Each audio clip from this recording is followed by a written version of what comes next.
Dear students, अस्सलामु अलैकुम वरहमतुल्लाहि ताला वबरकातुहू। हमने क्वेश्चन नंबर 10 में जनवरी 12 तक ट्रांजैक्शंस की है। आज हमने स्टार्ट करना है जनवरी 19 से। पेड फॉर स्टेशनरी, ये जो स्टेशनरी है ये एक्सपेंस है। जो भी एक्सपेंस होता है उसको हम कहते हैं, उसको हम मानते हैं कि ये नॉमिनल अकाउंट है। हमें रूल याद हैं: debit all expenses and losses, credit all incomes and gains. Paid का मतलब यहाँ पे कि ये जो कैश है वो हमने खर्च किया, वो हमने दिया। कैश एसेट है।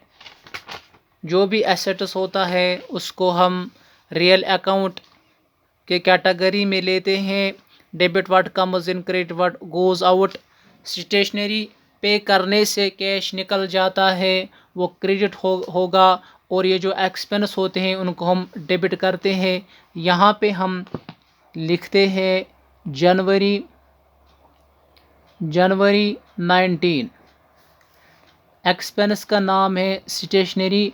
जो एक्सपेंस का नाम होगा हम उसको डेबिट करेंगे।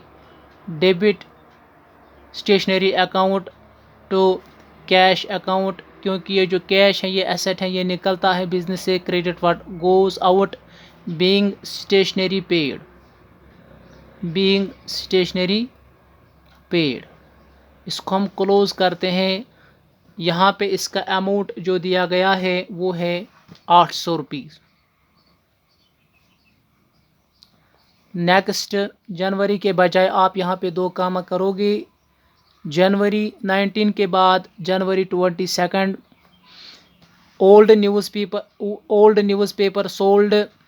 यहाँ पे आपको ख्याल रखना है, ऐसे अगर फर्म इफ़ ए फर्म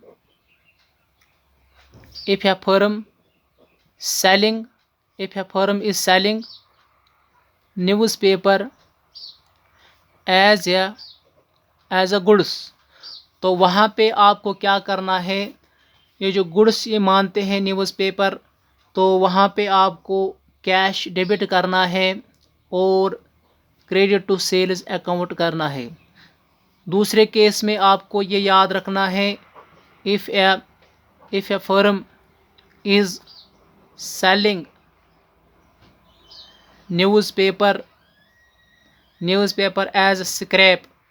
अगर ये फर्म मानती है कि ये स्क्रैप है, तो वहाँ पे आपको क्या करना है, जब भी हम चीज़ें बेचते हैं तो वहाँ से कैश आता है, cash what comes in, cash account debit to, यहाँ पे आपको लिखना है टू ओल्ड न्यूज़पेपर अकाउंट, या सिर्फ न्यूज़पेपर, ओल्ड न्यूज़पेपर अकाउंट। या हम इसके बजाय मिसलेनियस इनकम भी लिख सकते हैं, इनकम अकाउंट। बेटा आपने याद रखा कि अगर फर्म मानती है कि जो न्यूज़पेपर वो जो बेचती है, अगर उसने माना कि ये गुड्स हैं, तो वहाँ पे कैश अकाउंट डेबिट और टू सेल्स न्यूज़पेपर आपको रिकॉर्ड नहीं करना है। अगर फर्म ये मानती है कि ये जो न्यूज़पेपर बेचती है लेकिन एज अ स्क्रैप, तो वहाँ पे आपको क्या करना है, क्रेडिट में आपको न्यूज़पेपर लिखना है या लिखना है मिसलेनियस इनकम। चलिए हम यहाँ पे अब इसको रिकॉर्ड करते हैं। 22, कैश अकाउंट डेबिट, सेल से कैश आता है, to old newspaper account credit, old newspaper account. इसका अमाउंट जो लिखा गया है यहाँ पे वो है 150 और 150, इसको हम क्लोज करते हैं। अब उसके बाद 22 के बाद 25, पेड इलेक्ट्रिसिटी चार्जेस, ये बराबर हैं जो हमने जनवरी 19 पे की ट्रांजैक्शन। पेड फॉर स्टेशनरी, यहाँ पे लिखा है पेड इलेक्ट्रिसिटी चार्जेस, सिर्फ नाम की डिफरेंस है। यहाँ पे लिखा है स्टेशनरी, यहाँ पे लिखा है इलेक्ट्रिसिटी, ये वही एंट्री है, लिहाजा हमें इलेक्ट्रिसिटी डेबिट करना है क्योंकि एक्सपेंस है।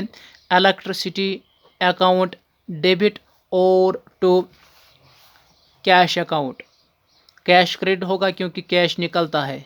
बीइंग इलेक्ट्रिसिटी चार्जेस पेड, इसको हम क्लोज करते हैं।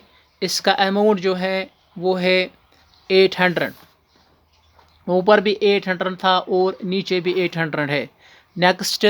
नेक्स्ट में आपको क्या करना है, आप लिखना है जनवरी 27।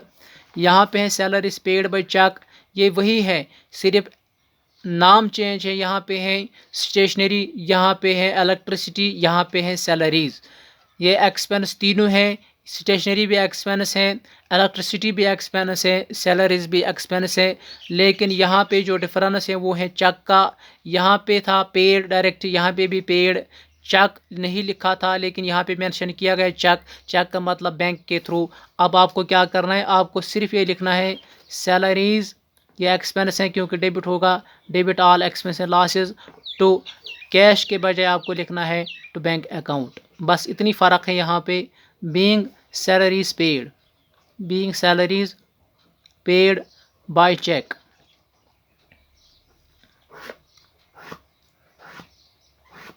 इसको हम क्लोज करते हैं। इसका अमाउंट जो है वो है 3000। उसके बाद जनवरी 27 ये कंटिन्यू है क्योंकि दूसरी ट्रांजैक्शन यहाँ पे है। Wages due but not paid, wages देने हैं लेकिन अभी तक नहीं दिए हैं, ये एक्सपेंस है।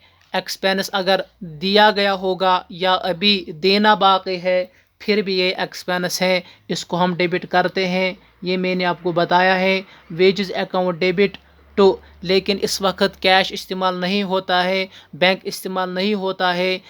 यहाँ पे आपको क्या करना है, कैश और बैंक नहीं लिखना है बल्कि यही वेजेस लिखना है टू वेजेस, और साथ में आउटस्टैंडिंग अकाउंट लिखना है, वेजेस आउटस्टैंडिंग अकाउंट। ये 500 है, यहाँ पे भी क्रेडिट 500, और यहाँ पे नरेशन लिखनी है being wages due, being wages due. 27 के बाद 31 है। ये क्या है, cash withdrawn for personal use. जब भी पर्सनल यूज़ आता है उसको हम कहते हैं ड्राइंग्स, चाहे वो गुड्स हो चाहे वो कैश है।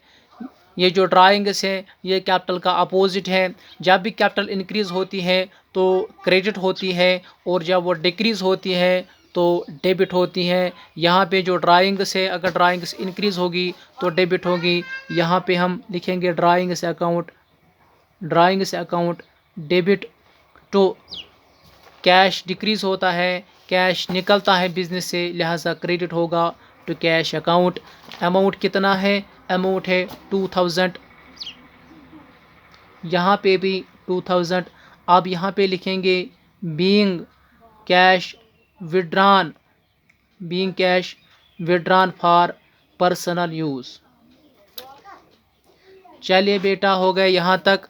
अब नेक्स्ट यही है 31 जनवरी 31, यहाँ पे हम करेंगे। ये क्या है, cash sales for the month. Cash sales, इन्होंने चीज़ बेची है। जब भी हम चीज़ बेचते हैं, सेल करते हैं, सोल्ड करते हैं, तो वहाँ से हमें कैश आता है। ये यहाँ पे मेंशन करता है कैश सेल्स मतलब इन्होंने चीज़ बेची है लेकिन नकद पे, उधार पे नहीं, लिहाजा सेल से कैश आता है। कैश होगा डेबिट टू सेल्स अकाउंट। ये जो सेल्स है ये नॉमिनल अकाउंट है, ये इनकम है, लिहाजा हम इसको क्रेडिट करते हैं। Credit all incomes and gains. ये है 18,000। यहाँ पे हम नरेशन लिखेंगे हमने क्या किया। Being goods sold on cash. ये हो गया आज क्वेश्चन नंबर 11। क्वेश्चन नंबर 10, यहाँ पे आपको फिर क्या करना होता है, यहाँ पे लिखना होता है टोटल। जो डेबिट टोटल होगा उसको आप, जो डेबिट कॉलम में अमाउंट होगा उसको आपको टोटल करना है, वो यहाँ पे लिखना है। उसके बाद क्रेडिट कॉलम का टोटल करना है, वो यहाँ पे लिखना है।